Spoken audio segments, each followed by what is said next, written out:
Good morning, good afternoon, good evening. Whenever and wherever you are listening, welcome to episode 85 of the Dadbod Golf Pod, proudly a Believe Podcast Network. I'm Nate Pass. I'll be your host for this Would You Rather Wednesday. Joining us as usual, Kyle Rush, and for the first time, when Would You Rather Wednesday, Thomas Kayworth joins us. This is the first time we haven't had an outsider for Would You Rather Wednesday. This could be the best or worst decisions we've ever made. Tommy, Kyle, the microphones are hot. What's up, boys? Thanks for having me, guys. First off, I'm just super honored. I don't really know what to say. I mean, this is huge for me. My platform. That's not what we want to hear to start this podcast. So. It doesn't get any bigger than this, Tom. This doesn't get much bigger than this, Tom. No. So this is our favorite episode of the week. It's hump day. We need something to get us ready for the weekend. We've already called in, got our tee times ready for, whatever games we have the rest of the week. So, and what better way to do it than, Ben still dealing with some family issues. We're thinking about him. Tommy steps in to save the day. And we're all part of the same club. We all play golf together. This is going to be, I can't even imagine how fun this is going to be. So we are ready to go. We are ready to go. One thing we got to get right off the bat, Tom, you like to throw down bets online every now and then? Yeah. Oh, yeah. Yeah. Well, Tommy, let me tell you. Tommy dabbles. Tommy, you dabble. Yeah. Let me tell you the best place to bet online. That's Betonline.ag. They have they got a brand new updated desktop and mobile website. You can sign up today and receive a 50% welcome bonus on your first deposit. You just use promo code BLEAV50, BLEAV 50, and you'll receive a bonus. You give them $100, Tom, they're going to give you $50 back to play with. His wheels are turning. And then you can use it. Yeah, you believe, we all believe. Basketball is about to kick off. NBA's already kicked off. College is kicking off pretty soon. Still got some football, NHL, boxing, UFC, golf every freaking week. They even have casino games. Those are fun. Those can be a lot of fun. Don't wait to take advantage of all these amazing offers available for the 2021 season. BetOnline is the fastest and easiest way to bet all your favorite sports. BetOnline, where the game starts. Kicking it back to Nate. Nate, this is all you, babe. All right, so let's get started. We've got 3 scenarios tonight for Would You Rather Wednesday, and I'm going to brag on Tommy for just a second because he's way too humble to do it himself, but I think it's important for the listeners to know where these decisions are coming from, okay? Perspective. I'm guessing, but I think Tommy's around a +1 or 2 ballpark, Tommy, right? I'm like a 3 right now, but you're like +3 or 3? Okay, yeah, well, 3. Tommy hovers around scratch. He's the kind of guy that can play tournament conditions from the tips, and he could fire 68. Legitimately, I'm not trumping this up. So this is Ben. We love you, but this is just Ben's golf game is not at the bottom of the screen right now. And I had to be careful. These scenarios are tough to come up with a scratch golfer involved because all of a sudden some of these things are just no brainers. So these were hand selected with Tommy Kayworth and of course our good friend Kyle Rush in mind. But we're going to start off with a vanilla one. All right. This one I did give the guys a little early so they could prep because there's a little bit of prep work. The other 2 will be completely spontaneous. But so for this Would You Rather first scenario, we're going to pick a 2022 major. We're going to pick 3 guys to be in a playoff in that major, and then you are going to give your winner of the playoff. So a major, 3 guys in the playoff. Keep in mind the different playoff formats for the different majors, and then your winner. Kyle, I'm going to let you go first just so Tommy kind of gets a feel for this. Give him a little time to warm up.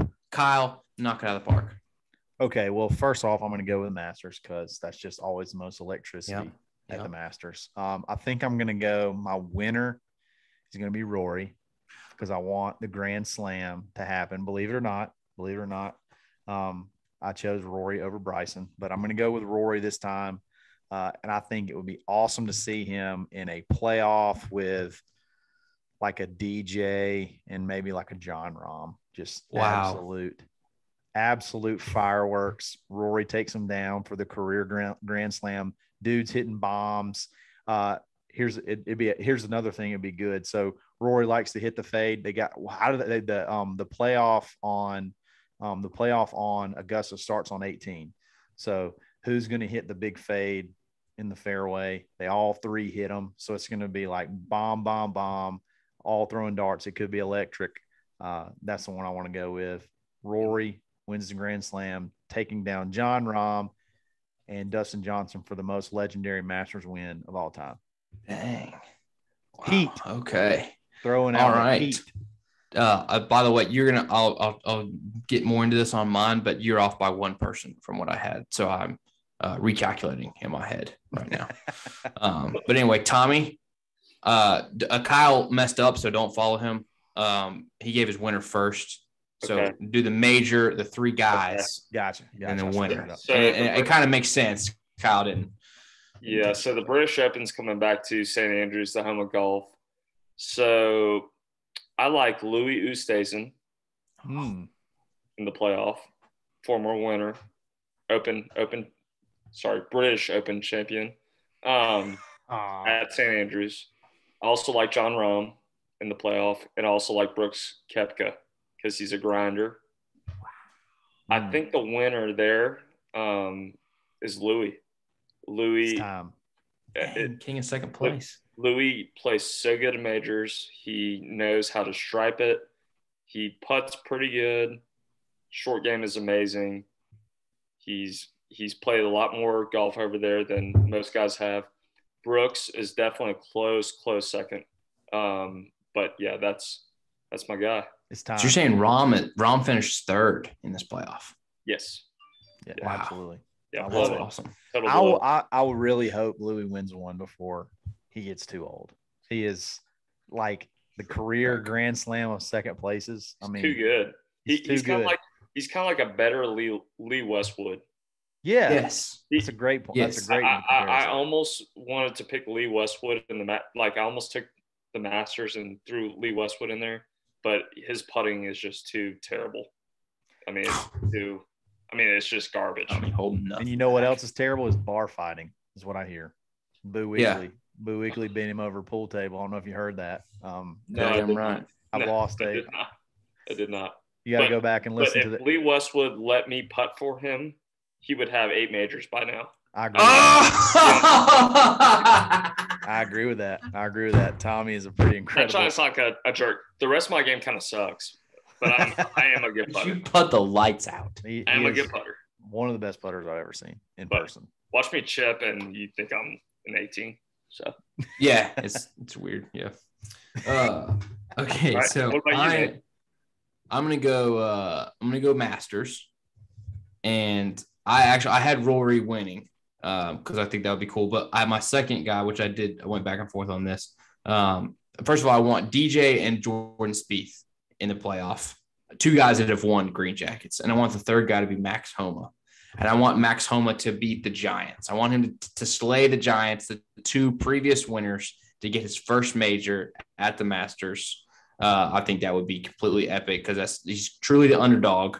But these are 3 huge names in the playoff. So give me Max Homa over DJ and Spieth. I wanted it to be Rory because I think in that regard, now you have someone who's every bit as talented as DJ and Spieth. Every bit as accomplished. He's won plenty of majors, but he's never gotten it done at the Masters. What's right. about that? Right. But anyway, I'll give Max Homa his first major. Not to take us off subject here, but did y'all know about Spieth and Duff and Smiley playing at SOG a couple months ago? We talked. No. Yeah, we talked about that. Y'all did. Okay. That's y'all they were all extremely hungover, and I heard. And Duff was throwing up on the golf course. If you want to talk about that, we didn't talk about that part. So go ahead. Yeah, yeah. Okay. So, anyways, just on that. Insider info. I was playing 2 groups behind them, and we saw them we were on 4, and we look over to 6, and Smiley's in the cart. Typical. And I'm playing awful. I think I fired like an 84. Yeah. And I get in the clubhouse and ask a guy, I'm not going to name him, who was playing with them, what Smiley shot. I was like, did I beat him? He goes, well, Smiley shot about 94. Ooh. So I did. I worked him. But yeah, they worked him. You could have given him 9 shots and you still would have beat him. That's awesome. Yeah. I could have given Smiley 4 aside. They said Speed shot like 75 that day. Yeah, 74 or 5. Yeah. Yeah, Speed worked you. They were hurting pretty bad. Yeah, I can imagine. So Duffner threw up on the golf course. He did, and then also that next day, Speed they were supposed to play 18 at AU Club, and then Speed said, "I can't." He told Duff. Duff told me this. He goes, "I cannot play with Smiley. I cannot ride with Smiley again. It rattled me how bad. Oh my God, a good player could get, because this is right after Speed got out of his slump." That's such a good point. So that's such a good point. Like it's like a really good player that won like right off the bat, final round of the Masters, killing it, and here Spieth is like coming out of his slump, and Smiley's like spraying it, shooting 94. It's like, don't want to play another round with that dude. Yeah, yeah, that's true. That's like some juju. It could get, because it can get on you. It can get on you, and then you can't get off. It's like if Smiley is capable of winning on tour and then playing like this, what am I capable? How far am I capable of falling? Exactly. Wow, that's awesome. Exactly. That's awesome. That's crazy. That's crazy. Yeah. So that Duffner apparently brings out the best in these guys whenever they come to town, because they had a lot of fun that a couple of years ago when they came in for the Duffner tournament, when JT, Jordan, and Ricky all came in. Justin was wearing the same clothes that he wore the night before out there. Yes. They had a blast. So Duffner apparently likes to party, and hey Duffner, we would like to party with you. So yeah. So fun fact, one other quick story about that. So Duff actually helped Spieth a lot with this swing coming out of his skull. Really? Yeah. He kind of needs to help himself now. Spieth was working on getting his left elbow or left wrist bud like DJ. And what that was doing was causing a lot of hooks and blocks. And Duff had him getting more there at the top and then squaring it up at the bottom and change it up. It's hard for us to imagine Duff talking enough to help. Give a lesson. Like when I was a kart guy, I would like speak to Duff as he rode by or something, and he would literally spit. And that would be his response. I'd be like, "What's up, Duff?" And he'd be like, "Yeah, good to see you. Glad you're here." Yeah, I know you got to break the ice with him, but it's just hard to imagine him like helping somebody with a swing, because that would seem like it would require like full sentences. Yeah. The first time I ever met Duff, I was actually an insurance agent in Auburn, and he was insured through our office. And I think he came in after he didn't make the cut at the Open. So he was back like on that Monday or Tuesday. And so I'm stupid. I'm 23, 24 years old, and Jason Duffner's in the lobby, and I'm like, "So how was your trip?" And he just, without missing a beat, says, "It was short." Oh, he's a deadpan. That was it. And awesome. And then he never talked to me again. He probably still remembers. I can't believe I said that, but anyway, I nutted up. Anyway, let me tell you something that won't lock you up or nut you up, and that is anything that you can buy from Swannies.co. You can never make a bad decision. You can never get hung in choices, because you literally can't go wrong with anything. Swannies.co. How good does Blaine look? Awesome. He makes me love Swannies so much more. Hey, Andrew Kozan, also big Swannies guy. Oh my gosh. Yeah, you can't go wrong. Yeah. Can't go wrong. We're fellow Swannies athletes with Kozan. Yeah, we're all teammates. We're teammates. Check out the hat right there. That proves it. Swannies.co. Use coupon code DadBod -25. Take 25% off your next order. Check them out. The whole website's awesome. Anything you could ever dream of. Swannies.co. Nate, scenario number 2. All right, scenario number 2 for Would You Rather Wednesday. This is 2 guarantees that you have to choose between. And this is, in theory, Tommy, this is for life. Like you pick this for the rest of your golf life, okay?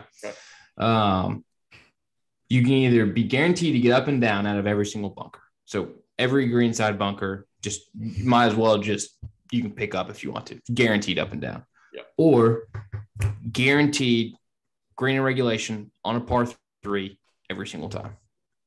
So birdie putt on every single par 3, or you never have any issues out of a bunker. Get up and down every single time. We're gonna swing it right back around to Mr. Kworth on this one. So I think bunker shots, I'm a terrible shipper. Bunker shots to me are kind of easy. You just open the face up and blast away. I like the par 3. I mean, green and reg on a par 3. I mean, imagine playing 17 at TPC Sawgrass and having it super windy and being able to just have a guaranteed GR.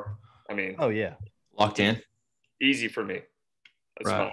You're taking the green and regulation. Yeah, all right. Green and regulation on every single par 3. Okay. GOOOO City. Nice. GOOOO City. GOOOO. This one's GOOOO. This one's tough because I hit it in a lot of bunkers. Yeah.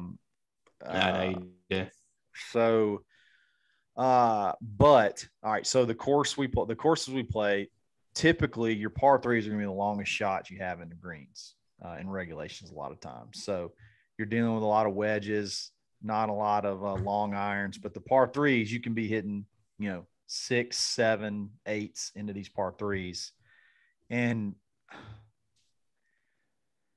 I get there a lot of them have bunkers. So I guess if I could make myself hit it in the bunker, I'm guaranteed to make a par. But I think I would take the green regulation too. I think I would take the par 3, guaranteed to hit it on in a par 3, because you can play some pretty diabolical par 3s that can absolutely destroy your round, because that's where you're going to have a lot of hazards in play, water, stuff that could really get your round the scores up big time. Like just think about number 8 at AU Club. You got to, carry the water the whole way. If you tug it just a little bit, you're staring double bogey just about at best from the drop zone. I mean, it's those are tough. But I think I'm going with par 3. I think I'm going with the green and regulation par 3s for the rest of my life. I'll take that. Bet. I don't think that's a bad bet per se, because that's a birdie putt. That's a birdie putt, 4 holes, guaranteed birdie putt. You not say it's going to be close or makeable. So a guaranteed up and down out of greenside bunkers takes all intimidation out of bunkers. All of a sudden on par 5s, you can make a ton of birdies by getting in a greenside bunker, and you don't, that's your target. And you can hit good shots that barely get into a bunker. I feel confident making a par more often than not on par 3s, even if I miss the green. It's close enough to where I feel like I can get up. And obviously, if you hit any bunkers, you're set to go in this scenario. That would actually be my biggest issue, besides a hazard, would be hitting in a bunker on a par 3. As far as not being able to make par. So I'm taking all intimidation out of bunkers. I'm aiming for bunkers on par 5s. If you're in trouble and you're trying to punch something out, it can be demoralizing. Yeah, it can be demoralizing to have a tough shot and then get in the bunker and then like, oh man, now I got to go do this. So I'm taking guaranteed up and downs out of the bunker. Another thing it would do, I feel like, is when you have a bunker between you and the green, the bunker is in your head. But if in this scenario, it will completely take the bunker out of your head, because you're like, if I do hit in the bunker, I know I'm getting up and down regardless. So it still costs you a shot, but but it's not like I'm not necessarily that worried about it. So I'm freed up. I'm probably not going to ever hit it in the bunker. You know what I'm saying? City's out of the question. Yeah, exactly. Yeah, exactly. I think you make a ton of pars and birdies, save a ton of pars and birdies, by making it an aiming point, Quick question for y'all. What is the hardest par 3 in Lee County? I don't know if this pertains to the listeners here, but number, is it 5 at Indian Pines? Indian Pines, either 5 or is it 15 or 16? They're long, small greens. Yeah. 5. It's a tough one. I'd say 5 is diabolical. I'd either say 5 at Indian Pines or 4 at Saugahatchee. Is it 4 at Saugahatchee? It's got to be. Oh yeah, that one's brutal. Got to be 4 because you get that cold eastern breeze in your face. I mean, that sucker plays 240. Yeah. Oh, yeah. Uphill par threes are miserable. Yeah. Oh my gosh. Either that or I was going to say 3 reminds me a lot. 3 at the Pines reminds me a lot of 17 at TPC Sawgrass. Yeah. Yeah, it's underrated. It's 100 yards, but it's usually, or it's like 130, but it's usually there's some sort of breeze and there's nowhere to miss. Yeah. I mean, that back right pin. I mean, yeah. At least 17 at Sawgrass, it funnels there. That one, it does not.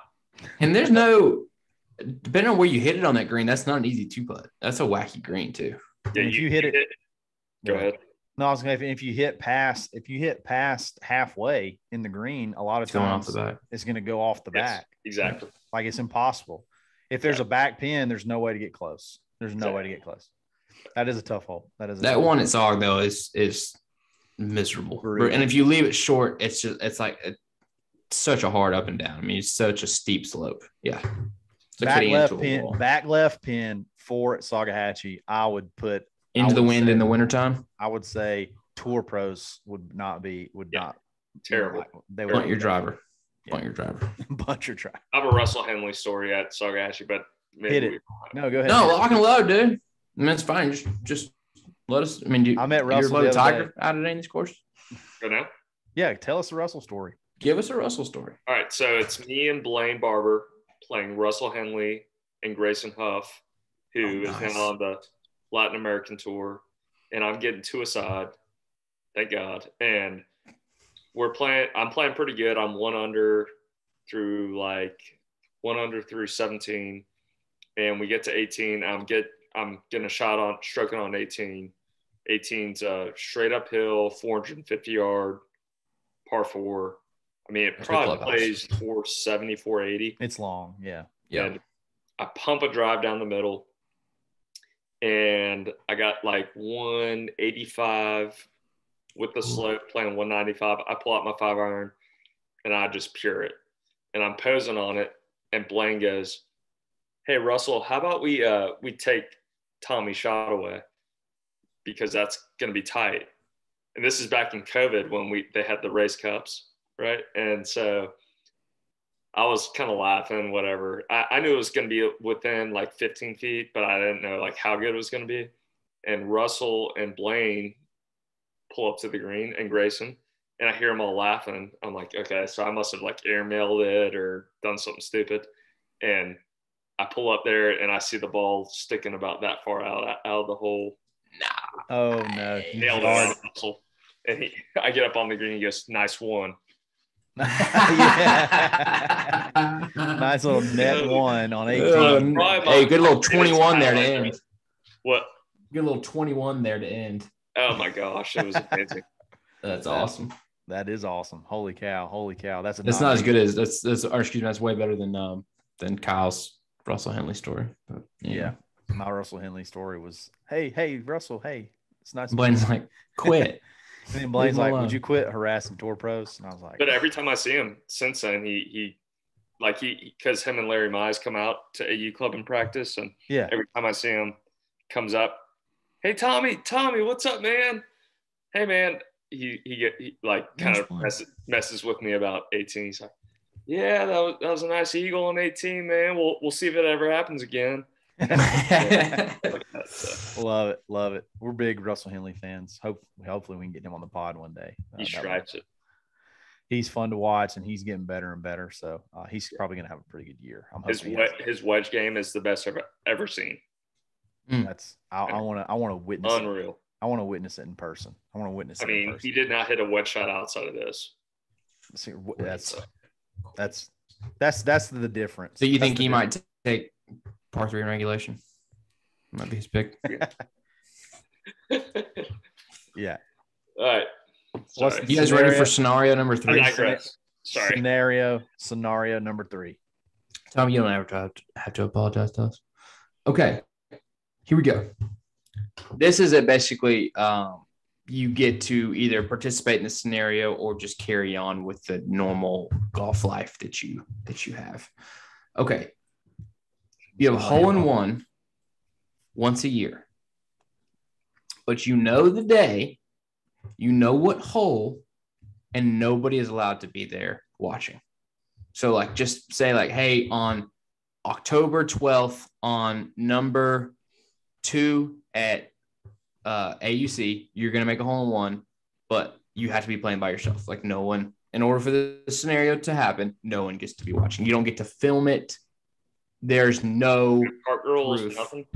Neighbors, Nothing. No. The only proof that like it's just your word that it happened. Yeah. This brings so, but you do it every year. You just get a day and a hole assigned to you every single year on clockwork. So in 30 years from now, you'll have 30 hole in ones. Okay.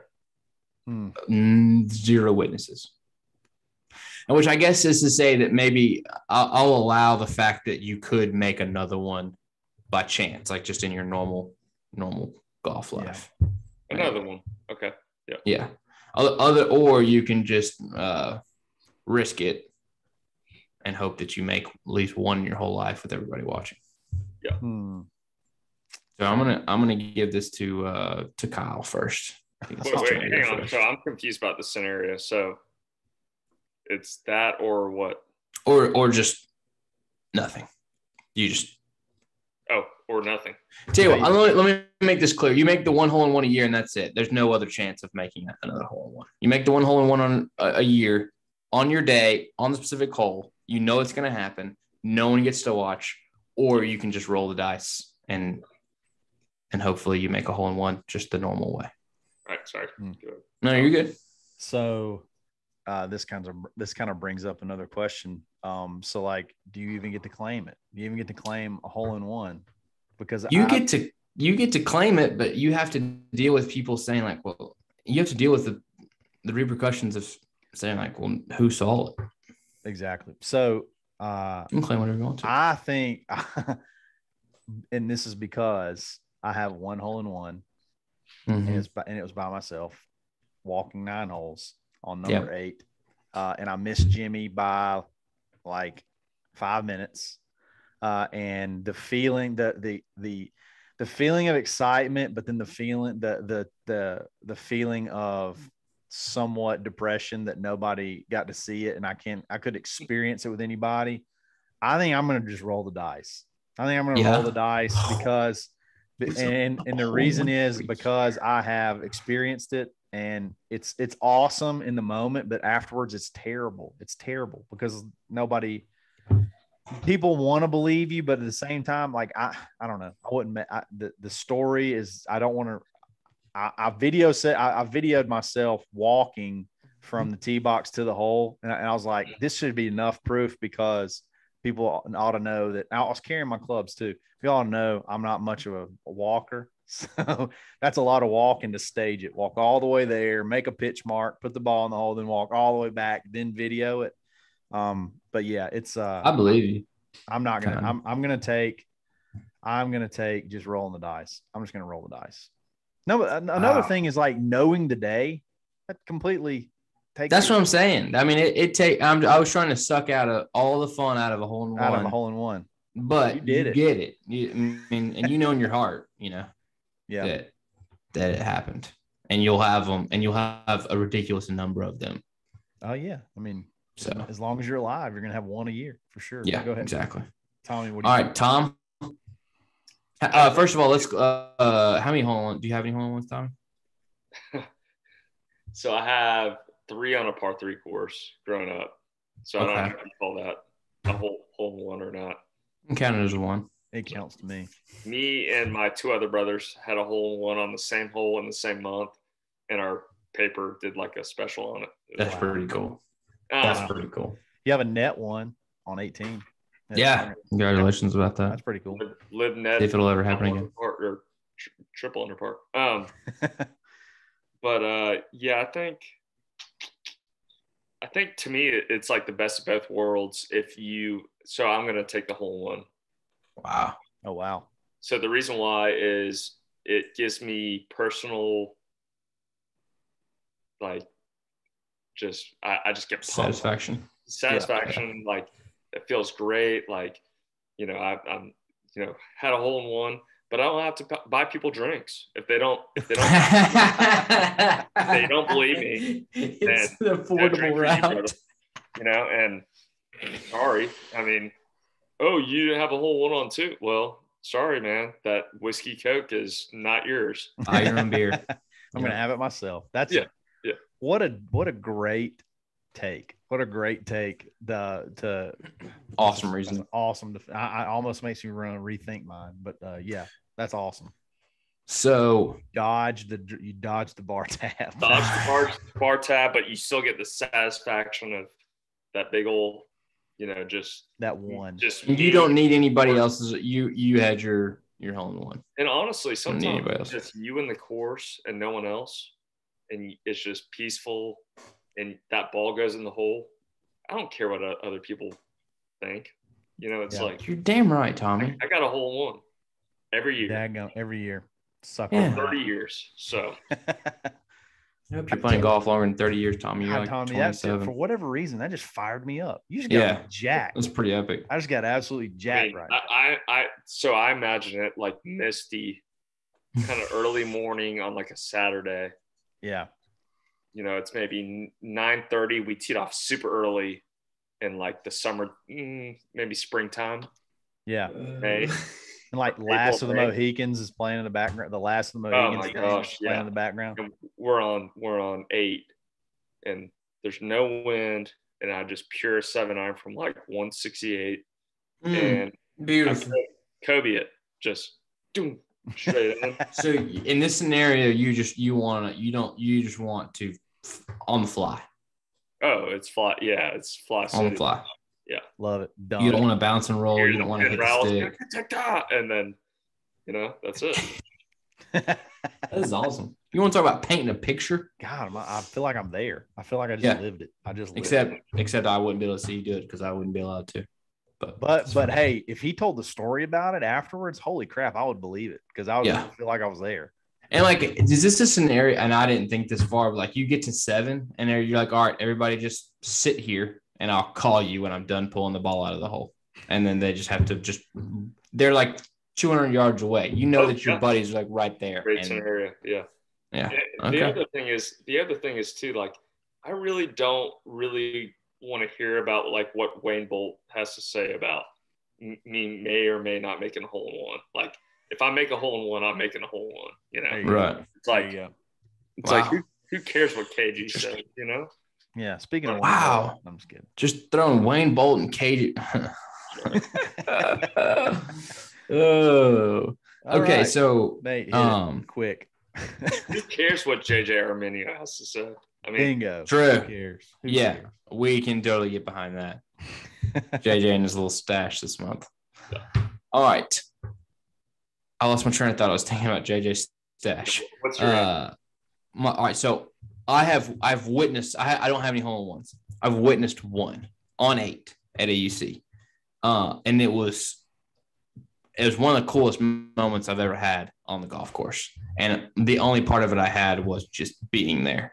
So I'm thinking, if my bros are there and I make a hole in one, I just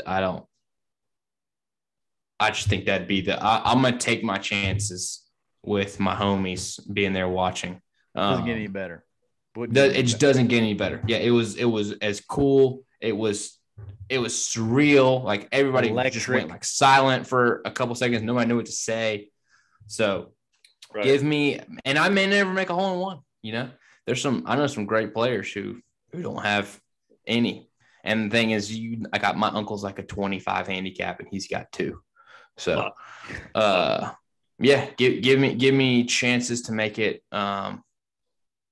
Big friendship guy, so give me a chance to make it with the homies around. But you did a daggone good job of trying to convince me otherwise, Tommy. I really like your scenario. I also have some beef with hole in ones, just real quick. So I think a lot of hole in ones start with balls that come out with no spin that roll out like a putt. So that's why you hear about like Edna Frank that makes like a hole in one with a hybrid from like 120 out. She gets it like 10 feet short of the green, and it rolls out like a putt. Yes. The better players land balls that hit high and spin. There's less of a chance for that to go in. So anyway, that's why you hear about like these like the higher handicapper guys. Yeah. They make so many hole in ones. Yeah. Cause they just like, oh my gosh, my 8-year-old son made a hole in one. He topped his driver and it rolled out like 100 yards and went in. It's like, well, of course it did. It rolled out like a putt and went in. Right. Yeah. Mm-hmm. Yeah. Yeah. It was people who just straight jar one. That's crazy. Yeah. That's crazy. I agree. On the fly. One of the craziest Yes. shots to me is Fred. It wasn't even a hole in one. So when at Sawgrass, when Freddie misses or he hits it in the water and goes to the drop zone on 17, and then he jars it for par, like on the fly, and just Best part of all time. Just destroyed. Best part of all time. Just destroyed the hole, but just jars it straight in. Yes.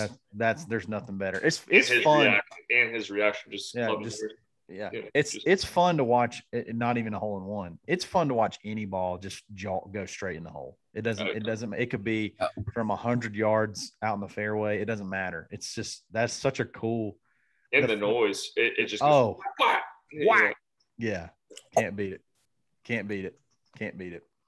Well, hey, listen, guys. Really good Would You Rather Wednesday. Maybe not as diabolical as we've ever had, but you know what? Tommy had insight. He's clearly played with the best. He's beat the best or the previous best. He just absolutely we just found out that our buddy Tommy Kayward just stroked Smiley Kaufman. Yeah. So, Smiley, if you're out there listening, defend yourself. Here's a bit of advice. Go get another job. Oh, let's not. That's just 94 at Sagahatchee, man. Come on. Every time we hear a story about you, like it has to be depressing. Get a fulfilling job. Do you want me to end with that story about what happened to my truck or no? No, it's let's save that one for another. Let's save that one. That's for the subscription pod. That's when that's for our Patron. Yeah, that's when we release the subscription pod. We'll go after that one. But no, great episode. Tommy, thanks for being the hero last minute. The insight is great. The insight was great. You almost swayed me on pretty much every scenario. So really appreciate it, dude. Last minute, thanks. Episode 85. We really appreciate it. We're going to be here for 2 more days. Catch us. I think Blaine's probably going to be on tomorrow. May have Andrew Coes in on Friday. It's going to be a great week, guys. It's going to be a great week. We got our buds have clinched their spots on the Corn Ferry Tour, and we're really excited for them. Stay tuned for those episodes. It's going to be great. We'll be here all week this week and all week next week and every week after that. So thanks for listening. It's the Dadbod Golf Pod. Always stroking.